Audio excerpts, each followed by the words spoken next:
फिर next topic आता है कंडीशनल इम्प्लीकेशन, जो भी हम लोग ने वो टेबल में भी देखा कि उसको इस तरह से एरो करते हैं, तो हम लोग ये देखेंगे।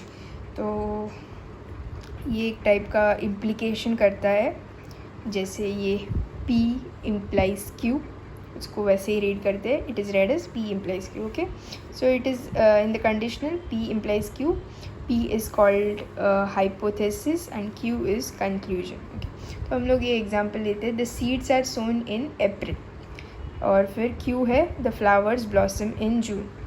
सो P इम्प्लाइज Q कैसे लिखेंगे? If the seeds are sown in April then the flowers blossom in जून। तो हम लोग ने यहाँ पे भी पढ़ा कैसे होता है उसका यूजेज। तो यहाँ पे जैसे हम लोग ने एंड को एंड, और नॉट को नॉट, तो इसमें हम लोग क्या यूज़ करेंगे? इफ़ और देन यूज़ करेंगे। ओके,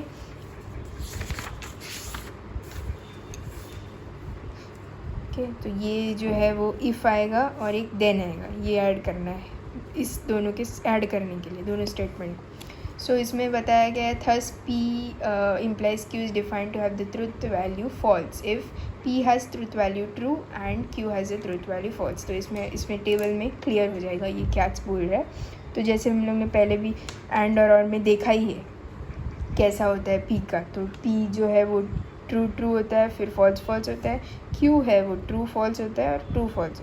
अभी P इम्प्लाइज Q की बारी आई है, तो हम लोग देखेंगे अगर दोनों ट्रू है तो ये भी ट्रू आएगा, एक ट्रू है एक फॉल्स है तो फॉल्स आएगा, ये फॉल्स है ये ट्रू है तो ट्रू आएगा, और फॉल्स है तो ट्रू आएगा। तो मोस्टली हम लोग ने देखा ये ज़्यादातर डिपेंड Q पे हो रहा है, क्योंकि ट्रू है तो ट्रू, वो तो हम लोग को एंड और में देखा ही है। ट्रू फॉल्स है तो फॉल्स आएगा, एक बार फॉल्स आया है तो फॉल्स आएगा, तो इसमें इम्प्लाई नहीं होता। बट ये जो सिंबल है, कहाँ गया वो, हाँ ये जो सिंबल P इम्प्लाइज Q, तो ये Q पे ज़्यादा फोकस देगा, Q पे, जो Q का जो टर्म होगा, जो भी ट्रुथ वैल्यू होगी वो आएगी उस P इम्प्लाइज Q में। इसलिए यहाँ पे जो फॉल्स है वो यहाँ पे भी फॉल्स आ रहा है, यहाँ पे फॉल्स भी है तो भी यहाँ पे फॉल्स नहीं आ रहा, बिकॉज Q में क्या है, ट्रू है, तो ट्रू यहाँ पे आएगा, और यहाँ पे फॉल्स है तो ट्रू आएगा। तो इसमें अपोजिट करना है, तो फॉल्स दोनों है तो ट्रू आएगा। ओके, तो ये है कंडीशनल की बात हो गई है। ओके, इसके हम अभी देखते हैं थोड़े एग्जांपल्स। और हाँ, तो यहाँ पे लिखा है if the sky is clear then the sun is shining. तो यहाँ पे हम लोग ने देखा the sky is clear the sun is shining, so therefore given statement P implies Q हो रहा है, बिकॉज इफ़ भी है और देन भी है, इफ़ देन आ रहा है, तो ये है इम्प्लाई कर रहा है उस चीज़। फिर नेक्स्ट है Lata is hard working only if she is successful in life. तो एक Lata is hard working P लिया, Q is Lata is successful in life, तो इसमें आ रहा है ओनली इफ़ आ रहा है, तो इफ़ तो आ रहा है, जो यहाँ पे भी हम लोग ने देखा, हाँ if then and if only if, तो ये भी इम्प्लाइज का स्टेटमेंट हुआ है। ओके, उसके बाद कन्वर्स, इन्वर्स और कॉन्ट्रापोजिट, ये भी एक चीज़ है।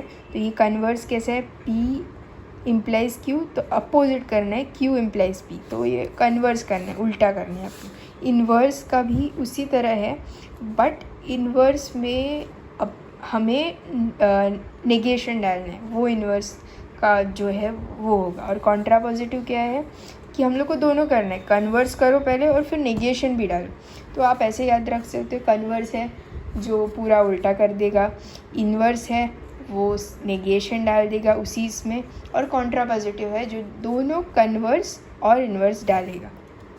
ओके, सो ये हम लोग को याद में रखना है। ओके, अभी ये स्टेटमेंट भी देख ही लेते। तो यहाँ पे जो है statement, if Amir is courageous then he will join Indian army. So हम लोग डाइसेक्ट करते तो P अमीर इज़ करेजियस, Q जो है वो अमीर will join Indian army, P and Q हो गया। अभी बारी आती है कन्वर्स स्टेटमेंट की, जो कि उल्टा करना है, Q को पहले लिखना है और फिर P को लिखना है। If Amir joins Indian army then he is courageous, और इन्वर्स करना है तो वैसे ही रखना है अपने को, if Amir is not courageous then he will not join Indian army. Contrapositive दोनों को लेना है एक साथ अपोजिट करके। So if Amir does not join Indian army then he is not courageous. ये स्टेटमेंट पता चला। और एक एग्जाम्पल लेते, चलो ये वाला एग्जाम्पल लेते। A family becomes literate if the women in it are literate. Okay, a family becomes literate if the women in it are literate. So the women in the family are literate, a family becomes literate. So इसको हम लोग opposite करेंगे तो पहले क्यों लिखेंगे?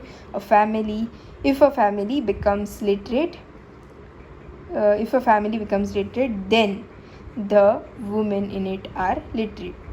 फिर इसको हम लोग इन्वर्स करेंगे तो इन्वर्स में तो वैसा ही रखना है, सिर्फ नेगेशन डालना है। तो if the women in the family are not literate then family does not become literate. फिर कॉन्ट्रापोजिटिव दोनों डालना है एक साथ, अपोजिट भी करो नेगेशन भी करो।